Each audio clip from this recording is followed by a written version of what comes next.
แมวเมียวแพนด้าหนวดกับหนุ่มหล่อดำขาว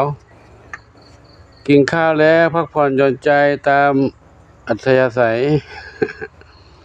ใครมาอีกเอาแม่สีทองมาด้วยสีทองก็มา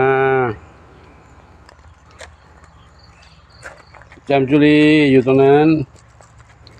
เดี๋ยวก็มืดก็เข้านอนลูกนะตอนนี้ยังไม่มืดก็นั่งเล่นไปก่อนลูกเด้อนั่งเล่นนอนเล่นพักผ่อนไปก่อนนะลูกนะเดี๋ยวถ้าค่ำแล้วก็นอนเนาะทีนี้นั่งเล่นไปก่อนลูกเด้อหลวงปู่ไปดูพี่ๆเพื่อนๆน้องๆเล็กๆในบ้านใหญ่กว่าเนาะของเราอยู่ตรงนี้ไม่เป็นไรลูกตัวนี้ก็อยู่ตรงนี้นะเดี๋ยวค่อยนอนนะลูกเด้อเหมียวบุญส่งกินข้าวแล้วเดี๋ยวค่อยนอนลูกนะนั่งเล่นไปก่อนเนาะศรีสุดาอยู่นี่ลูกเหรอศรีสุดาก็ยังไม่นอนเนาะกินเล่นข้าวก่อนเนาะกินข้าวแล้วพักผ่อนลูกนะ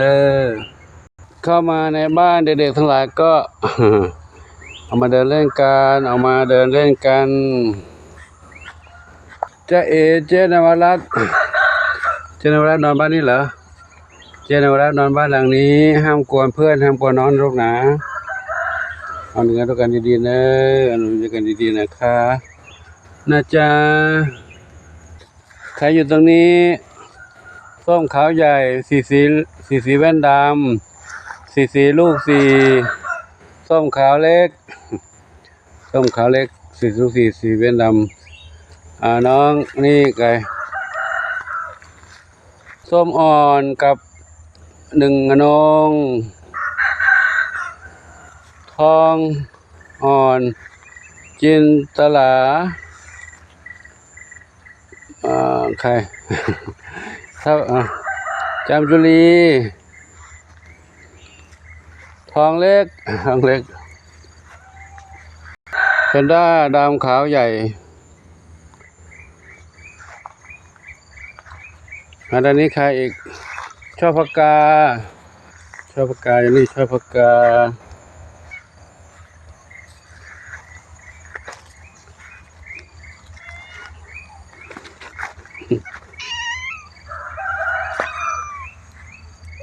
นี่ใครเอ่ยโชคทวีทรัพย์ก็มาด้วยวิ่งไปไม่ได้ขึ้นเวทีนั้นแล้วเหรอลูกไม่ได้ขึ้นเวทีนั้นแล้วตอนนี้เพื่อนไม่เปียกแล้วขึ้นเวทีกันได้แล้วน้องดำเล็กหางกวักอะไรหางกวักงงเหรอพี่ทำไมขึ้นวิ่งขึ้นเวทีกันทำไมงงใช่ไหมลูกงงเลยพี่วิ่งขึ้นเวทีกัน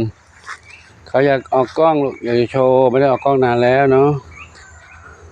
วันนี้ก็ขอออกกล้องสักหน่อยเด็กๆขึ้นเวทีกันแล้วเวทีแมวแดดเดียว ตอนนี้ไม่มีแดดออกแล้วแดดล่มมาแล้วแดดวันอาทิตย์รับขอบฟ้าแล้วน้องแมวก็พักผ่อนตามอัธยาศัยพักผ่อนหย่อนใจก่อนนอนค่ำนี้เนาะอยู่นี่ก็มีอยู่ตรงนู้นก็มีอยู่กันหลายๆที่เดี๋ยวไปดูน้องเล็กก่อนดูน้องเล็กในบ้านในห้องก่อนเนาะในห้องส่วนตัวก่อนน้องเล็กในห้องส่วนตัว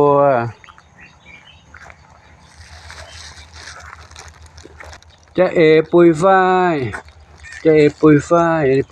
น้องปุยฝ้ายจ้าด้านนี้น้องชวนฝันเข้าห้องแล้วน้องเข้าห้องนอนกับแม่ละชวนฝันเล็กชวนฝันใหญ่แม่3 สีนวลลูกชวนฝันนี่เนาะมาดูทางนี้อีกนี่น้องอะไรทรัพย์ทวีนี่น้องหนึ่งเดียวก็น้องมีสุขอยู่ในนี้เนาะหนึ่งเดียวก็น้องมีสุขอยู่ในนี้อยู่ในมุ้งยุงไม่กัดเดี๋ยวไปดูน้องไม้กับลูกน้องมาแอบอยู่นี่ทำไมลูกไม่กล้าสู้หน้าเขาเหรออยู่ในนี้ก่อนนะลูกเนอะเดี๋ยวถ้าวันไหนแข็งแรงดีแล้วปู่จะพาไปหาหมอนะพาไปหาหมอแล้วก็ไปทำวัคซีนจะได้แข็งแรงนะลูกเนาะแล้วก็จะออกไปเดินเล่นได้เนาะเสียงใครคู่กันแง่วใครคู่กันฮะเท่าเล็กโดนเขาขู่เหรอโดนเขาขู่เนาะเขาขู่ห้ามใครขู่เมื่อกี้มีน้องหนุ่มหล่อดำขาวเข้ามาเนี่ยหล่อดำขาวเข้ามาเขามาขู่แต่เขาอยู่กับทรัพย์ทวีได้อยู่ทรัพย์ทวีจะอยู่กับคนอื่นได้หมดแหละแต่ขู่น้องเท้าเล็กอย่างเดียวเลยทำไมลูกไม่ขู่น้องเท้าเล็กอย่างเดียว มีอะไรไม่พอใจกันเหรอขู่จังเลยห้ามกวนกันนะห้ามกัดกันนะทำหมันหมดแล้วลูกนะทางนี้ทำหมันแล้วไม่เป็นไรตัวน้องบุญสมนี่บุญสมทำไม่ได้พลาดโอกาสไปอีกแล้วเนาะสมไม่สบายเป็นหวัดช่วงก่อนนั้นที่เขากัดจนเจ็บแล้วก็เป็นหวัดแล้วปากก็เจ็บน้ำมูกไหลตลอดเวลาจะรอให้หายดีกันแล้วน้องเข้าไปแล้วนะรอโอกาสหน้าลูกเนอะกะว่าจะพาเขาไปแล้วก็น้องหนึ่งอนงด้วยหนึ่งอนงเลยยังไม่ได้ไปนะหนึ่งอนงอยู่นี่หนึ่งอนงเป็นผู้หญิงยังไม่ได้ไปแล้วก็จะเอาน้องใหม่ตัวนี้น้องที่มาใหม่ไปทำวัคซีนด้วยแต่ว่าเขายังใหม่อยู่เดี๋ยวรอให้สักวันสองวันกันเนาะหมอเลื่อนไปแล้วหมอเลื่อนนัดไปแล้วไปได้นอนอยู่นี่เลยเนี่ยนอนอยู่นี่ด้านนี้น้องขาวเทากับน้องดำสนิทอยู่ด้วยกันในนี้เนาะนี่เป็นผู้หญิงทั้งคู่เลยเป็นผู้หญิงทั้งคู่ต้องรอทำหมันเหมือนกันเดี๋ยวทำวัคซีนอีกเข็มหนึ่งเนาะแล้วก็ทำหมันต้องทำอีก1 2 3 4 5เหมียวคือน้องนี่คู่1 2แล้วก็น้องอนงอีก1แล้วก็บุญสมแล้วก็น้องแม่สามสีนวลด้วยเนาะจะไม่ได้ทำ5เหมียวชุดใหญ่เนาะชุดเล็กๆก็มีน้องหนึ่งเดียวมีสุข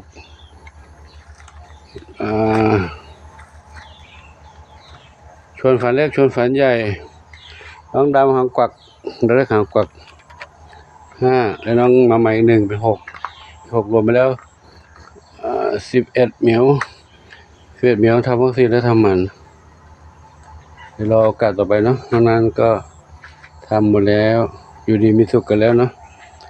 เดี๋ยวไปรวมพลอีกครั้งรู้มั้ยลูกรวมพลขึ้นเวทีครั้งหนึ่งไม่ได้เห็นหน้าเห็นหน้ากันไม่ครบมาเร็วมาเร็วพร้อมเพรียงหน่อยขึ้นเวทีพร้อมเพรียงหน่อยแล้วมาเข้าแถวนักเรียนเข้าแถวเตรียมตัวเข้าแถวแล้วเช็คชื่อกวนกันดิอย่ากวนเข้าแถวเช็คชื่อครับเข้าแถวเช็คชื่อแล้วนักเรียนทั้งหมดพร้อมยังอะไรมา1 2 3 4 5 6 7ทลายกี่เหมียวข้างนอกนี่1 2 3 4 5 6 7 8 9 10 11 12 13 14 15 16 17 18 19 20ในกองอีกครบไหมเนี่ยนี่20ในกองอีกเท่าไรในกองอีก10เป็น30ข้างนอกอีก7 37ทางนี้อีกบุญส่งมีใครอีกข้างนอกอีกไหนล่ะจะ40อยู่แล้วเนี่ย37เหมียวนะเข้าแถวกันแล้วนวรัตห้ามกวนนะลูกนะถ้าใครกวนจะโดนตีฟังหลวงปู่นะจะไม่ให้อยู่ด้วยกันนั่งไม่กวนกันลูกเด้ออยู่ด้วยกันดีๆอย่าไปบุญนุ่มรอไปเลยนี่ก็ไม่ต้องกวนกันอยู่ใกล้กันนะจะอยู่ใกล้กันไม่ได้ก็ไม่ยังอยู่ใกล้กันนี่เนาะอยู่คนละที่ก็ได้แยกกันอยู่คนละมุมเด้อบ้านจังกว้างห้ามกวนกันนะนั่นเราได้กวนแล้วห้ามกวนกันเด้อครับผมขอยุติคลิปนี้ไว้เท่านี้ก่อนเนาะเดี๋ยวถ้ายังไงเดี๋ยวค่อยดูกันในคลิปต่อไปนะค่อยพบกันในคลิปต่อไปเดี๋ยวน้องเมียจะกวนกันแล้วนะจะกัดกันไหนกวนกันแล้วคนกัดกันเจ็บเลย